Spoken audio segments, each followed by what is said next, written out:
Bom dia, esse é o Visão Libertária de 4 de setembro de 2019. Vamos à notícia sugerida e comentada por JP Castro. Em áudio vazado, líder de Hong Kong diz que deixaria governo se tivesse escolha. Em um áudio obtido nesta segunda-feira pela Reuters, a chefe da máfia de Hong Kong, Carrie Lam, diz que deixaria o governo se isso fosse possível, o que levanta a pergunta por que não seria possível. Bem, atualmente a máfia hongkonguesa possui um sistema eleitoral que funciona como um colegiado composto por 1.200 membros, divididos em 4 setores de 300 pessoas cada, dentre as quais muitas são alinhadas com o governo chinês. Você já conhece a história, Hong Kong durante muito tempo foi uma colônia inglesa, fazia parte do Reino Unido, mas desde 1997 ela pertence oficialmente ao governo chinês, que prometeu manter a província independente até pelo menos 2047. Cada setor eleitoral deve ser aprovado oficialmente pela máfia chinesa, antes de poder ser designado para tal função. Isso responde à primeira pergunta. Carrie não pode deixar o governo porque foi colocada no cargo atual com a ajuda de Ilka Podetutikapi chinês, com o objetivo de representar as vontades da máfia chinesa. Vocês sabem, é uma máfia particularmente violenta e cruel. Sabe-se lá o que aconteceria caso Xing Ling pau no cu ficasse decepcionado com seu poste de mulher colocado lá. Esse negócio de abandonar a máfia não é uma coisa que as máfias tomam levemente. Nós sabemos que todos os sistemas de governo coercitivo são antiéticos, porém é bem pior estar sujeito a um governo comunista como o da China, já que o mesmo tende a ser muito mais autoritário e violento do que um capitalista como em Hong Kong. Hong Kong, que aliás é uma das cidades mais economicamente livres do mundo. Assim como nas duas Coreias, a proximidade territorial entre dois sistemas diferentes faz com que o contraste se torne muito maior. Em Hong Kong, o alto nível de desenvolvimento econômico e acumulação de riqueza se torna nítido no próprio poder de compra dos cidadãos que têm acesso a produtos de tecnologia de ponta. O país é dos mais livres e dos melhores para se viver no mundo. Mesmo não sendo um livre mercado pleno, os benefícios desse sistema econômico capitalista já são tão perceptíveis que os chamados protestos pró-democracia, ou seja, contra o comunismo chinês, vêm sendo realizados em Hong Kong desde 2014. Óbvio, todos sabem que comunismo e liberdade são antagônicos. Naquele ano de 2014, uma lei permitia à China decidir quem poderia participar de eleições e se o ganhador poderia assumir ou não o poder.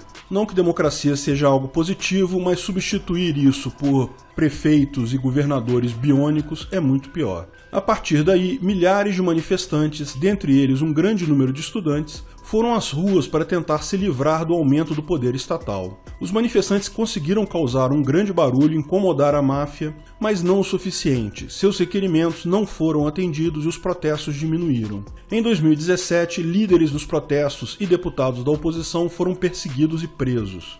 É isso que acontece quando indivíduos começam a bater de frente contra o sistema. O Estado usa toda a sua força, que é controlada geralmente pelo líder da máfia local, na época já era a atual chefe, para reprimir as atitudes dessas pessoas. Em fevereiro desse ano, em mais um passo em direção à unificação, uma lei proposta pelo governo chinês foi mal recebida pelos cidadãos conscientes de Hong Kong. A lei visa uma extradição para a China de pessoas consideradas criminosas pelo guardanapo sujo da máfia. Como eu disse, ser sequestrado pelo Estado já é uma coisa ruim, mas se esse sequestro ocorrer na terra do arroz, as coisas tendem a ser um pouco piores, já que a máfia local não reconhece direitos humanos e nem gosta de dar satisfações sobre o que aconteceu dentro do seu território. As informações atuais disponíveis são totalmente controladas pelo ministério designado para isso e muito pouco confiáveis. Atualmente já é sabido que na China há campos de concentrações para pessoas subversivas, que basicamente é qualquer um que discorde do ditador. Com um grande sentimento de reprovação ao comunismo, a população dessa vez se organizou e vem desde maio fazendo protestos gigantescos contra a lei e pedindo a independência do comunistão. Os protestantes estão, obviamente, sendo altamente reprimidos pelas forças policiais, mas os protestos continuam a todo vapor. Vocês devem ter visto esse filme da ação policial no metrô de lá, né? Não há nada mais belo e moral que lutar pela liberdade. E, uma vez expostas a tamanha liberdade econômica e seus frutos, dificilmente as pessoas querem voltar para a mão de governos autoritários como os da China comunista. É assim em qualquer lugar, é só reparar. Há mais sul-coreanos querendo fugir para a Coreia do Norte ou o contrário? A resposta é óbvia. As pessoas querem ser livres e a existência de máfias, independente do seu tamanho, pode ser o governo do Hong Kong, da China, o Brasil, o PCC, tanto faz, vai de desencontro à liberdade. Não tem como saber o que vai acontecer em Hong Kong daqui para frente. Há relatos de que tropas militares chinesas já estão se movendo para a linha que separa os dois países. Como é de se esperar, o cão não quer perder seu osso. Porém, apesar de ter o fim ainda indefinido, a situação é legítima por parte dos hongkongueses. É uma luta válida. Estão, sim, lutando pelo entendimento deles de liberdade. Esperamos que eles e todos um dia descubram que a liberdade tem que ser por completo e que nenhum governo coercitivo pode proporcionar isso. Uma sociedade de leis privadas é o único caminho ético possível e protestos como esses mostram que pessoas estão rumando para esse caminho. O caminho é um só, é o caminho da liberdade. Ancapsu apresenta mais uma crônica libertária, Os Guerreiros da Justiça Social e a Terceirização da Culpa, por P. Vitor. Nas redes sociais, há o fenômeno de terceirização da culpa, onde qualquer pessoa que comete alguma atitude incorreta imputa a culpa a outra pessoa. Esse é um dos maiores reflexos da sociedade mimimi atual, onde os guerreiros da justiça social e os ditos antifascistas atuam da exata mesma forma que os antigos fascistas faziam, repetindo aquela famosa máxima proferida por um dos maiores fascínoras marxistas de toda a história humana, Vladimir Lenin. Acuse os adversários do que você faz, chame-os de que você é. Saindo da Rússia, chegamos à terras tupiniquins, onde temos no dicionário informal brasileiro esse acontecimento que atende pelo nome de não ter culhões. Há cidadãos que advogam a seguinte pérola: ele não é mau, suas ações são uma construção do meio em que ele vive. Evidente que existem cidadãos que cometem crimes e um período posterior mudam radicalmente suas ações para algo ético. Outros ainda possuem transtornos psíquicos, mas eliminando esses casos particulares, o fato de não se atribuir culpa pelos crimes à plena consciência do indivíduo que os cometeu é um devaneio completo. Esse insulto à inteligência humana vem curiosamente de um iluminista, o Rousseau, que dizia que o homem é bom, é a sociedade que o corrompe.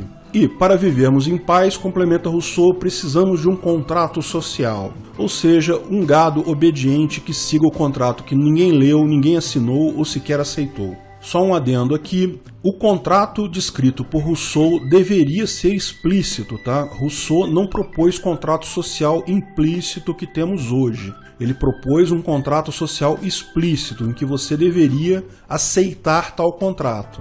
Como se não bastasse, há um complemento advindo do filósofo Hegel, que foi um dos maiores anti-sustentabilidade da história por servir de base para a maior produção de fezes possível, ou seja, a produção acadêmica de Karl Marx. Hegel disse frases incrivelmente coletivistas como "o povo é a parte do Estado que não sabe o que quer" e "o Estado é o fim, os cidadãos são os meios". Ou seja, qualquer relação com os inditosos esquerdistas, como diria o Kogos, não é mera coincidência.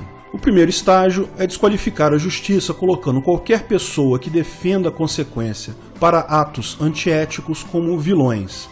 Evidentemente que a justiça estatal não é ética, altamente ineficiente e cheia de erros, mas isso não anula a necessidade da existência de justiça. Após o início do cumprimento de pena, seja de reparação ou prisão propriamente dita, vem o segundo estágio, em que colocam a culpa do crime em outra instância, geralmente no capitalismo ou na inequidade social. O terceiro estágio, após um cumprimento de pena, é a consolidação da mente criminosa, que faz com que o indivíduo não só seja um mau caráter convicto, como advogue a favor dos demais que cometeram delitos similares. Antes que algum adepto ferrenho do politicamente correto critique, todo ser humano erra, inclusive aqueles que seguem princípios minimamente éticos. Existem aqueles que resgatam princípios éticos nos criminosos e outros ainda que apoiam as vítimas dos crimes. Independente das convicções de cada um, é louvável o trabalho de entidades de apoio a vítimas, recuperação de pessoas via qualificação e posicionamento no mercado de trabalho,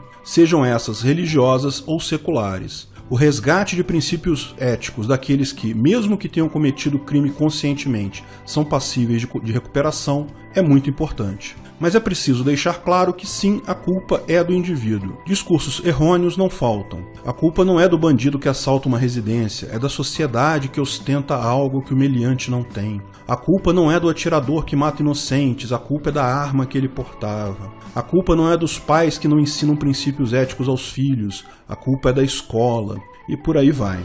Talvez nesse ponto esteja uma máxima que ainda não foi dita aos guerreiros do politicamente correto. Apenas indivíduos realizam ações. Assim como diz a frase repetida até a exaustão que ainda não foi compreendida. Armas não matam pessoas, pessoas matam pessoas. Existem grupos com convicções que se pode julgar erradas, mas apenas os indivíduos são responsáveis por suas ações. O pensamento vitimista só reforça o fanatismo pelo Estado, que será o paladino da justiça quando ele por si só é antiético. Outra máxima clara como cristal que deve ser dita no Brasil é que, por mais que alguns queiram relativizar os padrões morais de uma sociedade, tornando todas as verdades como discutíveis, todos os princípios não colocados pelo seu grupo ideológico como opressão, os princípios morais da não agressão e do respeito ao próximo são imutáveis, atemporais e sempre balizarão as ações dos indivíduos. Em resumo, a falácia do politicamente correto e terceirização da culpa se quebra. A ação, a culpa e o mérito das atitudes é apenas dos indivíduos que a realizaram. Os padrões morais que balizam a sociedade são atemporais, imutáveis e sempre estarão presentes como régua moral. Quando o caminho é a quebra desses princípios, o fim são patifarias como supressão da liberdade individual, politicamente correto, terceirização da culpa, ausência de ética, honra, honestidade, enfim, a quebra da sociedade como um todo. Se pessoas querem ser livres, os indivíduos precisam aceitar o custo da liberdade, que é a responsabilidade por suas ações pessoais. Vamos aos tapas libertários. Tapa libertário por Porte 40 e a criptoguerra continua. Baseado na notícia do site Decipher, Encryption Experts Asked G-Set to Set the Right Example, ou especialistas em criptografia pedem para o G7 dar o exemplo correto, e na notícia do ZDNet, Encryption has created an uncrackable puzzle for the real world, ou criptografia criou um quebra-cabeça impossível para o mundo real. Um pouco antes do encontro do G7, grupo das 7 máfias mais perigosas e violentas do mundo, vários especialistas de segurança digital se reuniram e escreveram uma carta aberta ao Conselho Mafioso da G7 pedindo: por favor, deixem nós escravos usarmos criptografia. A carta é uma reação a declarações recentes de parasitas de várias máfias, algo do tipo: a criptografia de ponto a ponto é resistente a mandados e permite que criminosos atuem em segredo, como disse o procurador-geral parasitário americano William Barr. Ou ainda, quando os sistemas são deliberadamente projetados com criptografia ponto a ponto, não importa quais crimes eles permitam, nós devemos agir, como foi dito pelo parasita inglês Priti Patel. A intenção da máfia aqui é muito clara: querem o monopólio da segurança digital. Querem criar leis que proíbam o uso de criptografia ponto a ponto ou que obriguem serviços da internet a enfraquecer os algoritmos de segurança, ou ainda a criarem backdoors nos seus sistemas para que os capangas da máfia, e só eles, possam policiar o que se passa na internet. Essas medidas, aliás, têm sido tomadas por várias máfias, como a da Índia e do Cazaquistão. Os signatários da carta argumentam que segurança digital é o que nos permite viver em uma economia conectada, em que enfraquecer a segurança por qualquer motivo é uma ameaça a todos os que dependem da rede. O fato é que, com o barateamento da tecnologia e a informação descentralizada, segurança das comunicações deixou de ser um privilégio do Estado. No meio digital, o código é a lei. O Estado não tem jurisdição em algoritmos. Na internet, a tecnologia provê serviços públicos de qualidade, enquanto o Estado falha miseravelmente. E veja, isso é péssimo para a máfia. O gado começa a descobrir que não precisa do curral. Além do mais, o controle da informação é controle da opinião, e vigilância é fundamental para o adestramento. A máfia estatal entra então em desespero, e a resposta dela é sempre assustar o gado. A máfia diz que a criptografia pode ser usada por bandidos, aliás, de forma similar ao que acontece na questão das armas de fogo. É tudo conversa para boi dormir. É justamente a criptografia e outras tecnologias que melhor nos protegem da maioria dos perigos. Ah, claro, sempre aquele bovino gadoso que fala: mas você só precisa de criptografia se tem algo a esconder. Se for para prender bandido, pode espionar à vontade. Mu. Pobre ruminante, a vigilância é um tipo de coação. O boi que sabe que é vigiado nunca vai reclamar do curral. A mera existência de vigilância em massa pelo Estado cria medo na sociedade e sufoca a liberdade de expressão.